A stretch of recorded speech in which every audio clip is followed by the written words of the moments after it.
So I'm actually reading labels on the gas pump. And one was there that I'd never seen before. It said, warning, gasoline may be harmful or fatal if swallowed.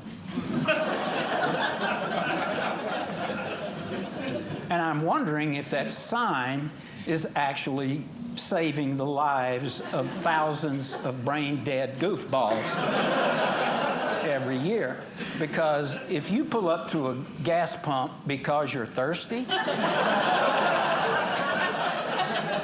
you shouldn't be operating a motor vehicle. And you certainly shouldn't be reproducing. That should be off the table there. But no, I'm not so sure that sign is really benefiting society because it's interfering with the laws of natural selection. Because if you're dumb enough to suck gasoline out of a nozzle, you're doing humanity a favor by weeding out the underachievers, tidying up the gene pool, maybe opening up some of those scholarship opportunities for more deserving candidates. Yeah, if you just keep your eyes open, materials everywhere. For example, when I'm sitting in my easy chair and watching football, my wife thinks I'm goofing off. No. Intense observation is very strenuous, possibly even aerobic. And I've learned a lot. For example, I've learned that in football, the big-voiced announcers, they change the whole tone of the game by making everything sound more dramatic and important.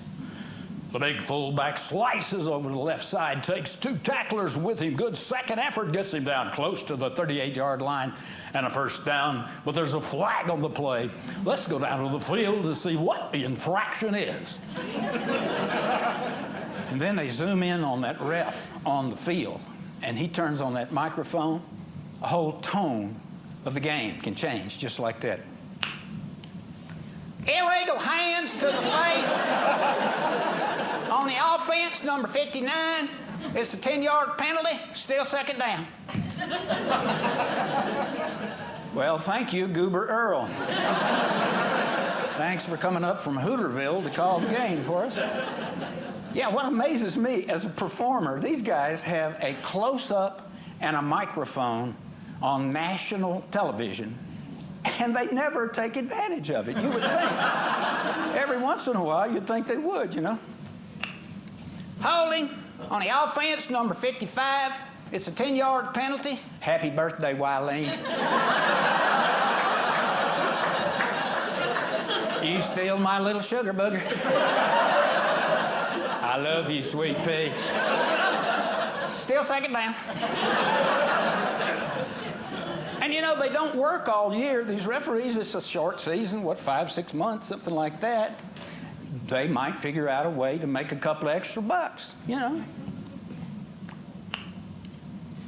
Personal foul, unnecessary roughness on the offense, number 55, who could control his overly aggressive tendencies with the daily use of doctor-recommended Lexapro.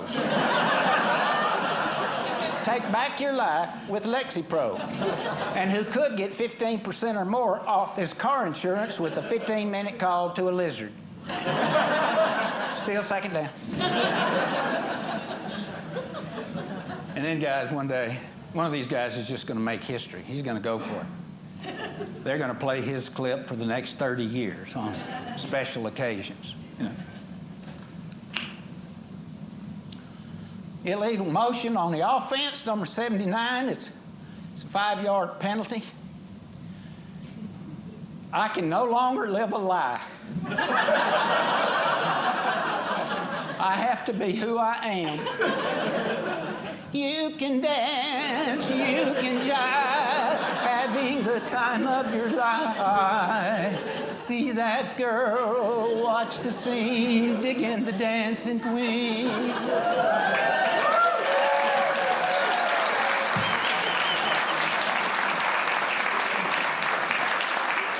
I love musical theater, and it's still second down. I even like the commercials when I'm watching football on television, you know, because they treat me like I'm young and rugged, virile, manly, man about town, you know. I might buy that beer they're trying to sell me, and if I do, well, heck, college girls in bikinis will dance all around. I might buy that luxury car they're trying to sell me. And if I do, I can just be driving right down Center Street out here, and Italian models will step out from behind telephone poles to look at that car and then get a glimpse of me. And I might even buy, they're trying to sell me these, you know, this beast pickup and go crashing off across the ranch through the mud and the sleet and the rocks to bring back that lost calf. Because I'm manly and rugged, sensitive, and I love veal. That's a good name for that dish, I think, you know. They wouldn't sell nearly as much of it in restaurants if they called it what it really is, you know. How is the cow toddler parmesan this evening? That would just be wrong.